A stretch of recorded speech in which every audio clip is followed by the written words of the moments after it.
Hello, welcome back to another devlog. This week, unfortunately, is a little bit later due to some personal things happening in my life. I wasn't able to get a lot done this week either, for the same reason as mentioned. With that being said, however, I will show you what I do have done. What you're looking at right now is sort of the overarching world map. You can see that there is the tree, which unfortunately I have no concept art of, simply because I tried drawing it and I can upload some pictures of it, which turned out horrible. Also, the concept sort of evolved from multiple giant trees into a singular tree, almost like a willow tree. The main reason for this is the sort of internal story that I'm working off of, which you can see part of in the game design docs that I published.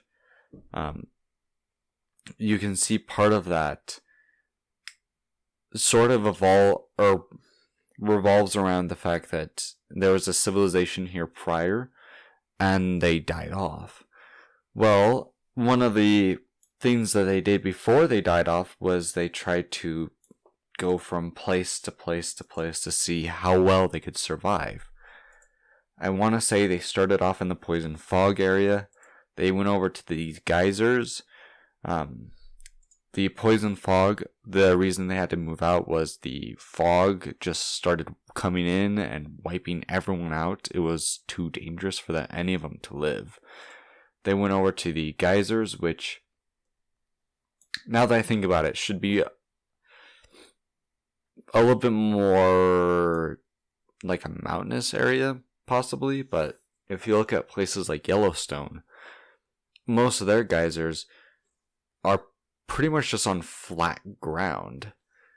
So, going based on that experience, you'll probably be able to see on the top right here several scattered geysers, all of which sort of like hint at the fact that this was their central power plant.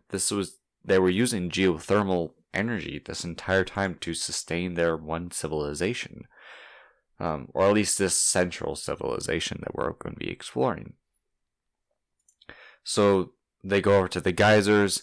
They end up being attacked by a creature that was able to hive mind all of the internal insects and sort of bugs and living animals, turn them against them, and, well, they then had to sort of trek back into the caves, and they were able to find out, like, oh, well, the tree.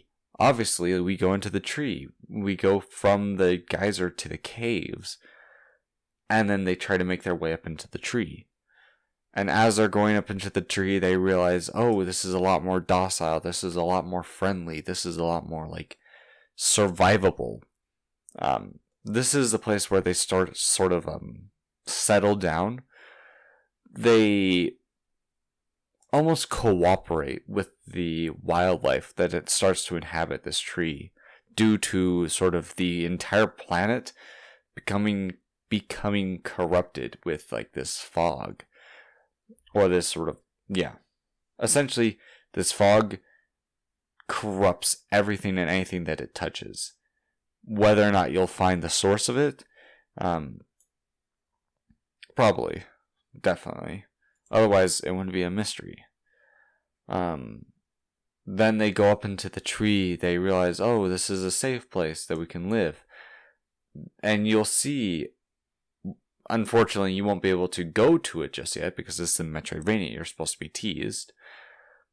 You see at the very top of the tree, there's sort of a pathway and an exit, and you see these massive floating islands that almost seem like a paradise to these people, like a heaven of sorts. So they go from the trees to trying to find out, how do we get up to these floating islands? Only to realize they then have to go back down into the caves because there's a singular entrance that could possibly be utilized. However, before that plan enacts, they all pretty much get wiped out. And that's where you come in.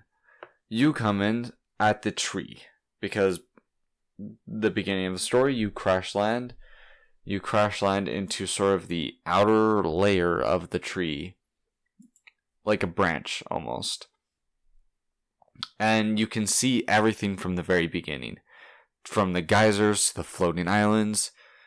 You can't really see the caves, but I'm pretty sure with enough creativity, you'd be able to be like, oh, over there, like an entrance to the cave.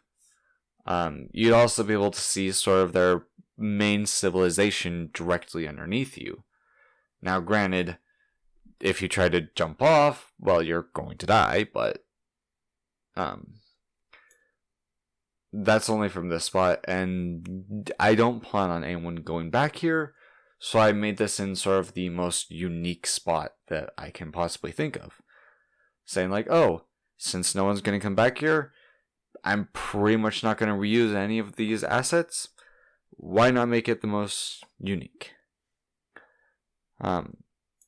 Then you sort of go from the branch to a bird nest, which the birds have started inhabiting trees, almost like woodpeckers or any other like creatures on this planet. Once you go into the bird nest, that's when the things start opening up to you. As you can see, there's a upgrade up here, then there's a boss down here, then there's another boss right here.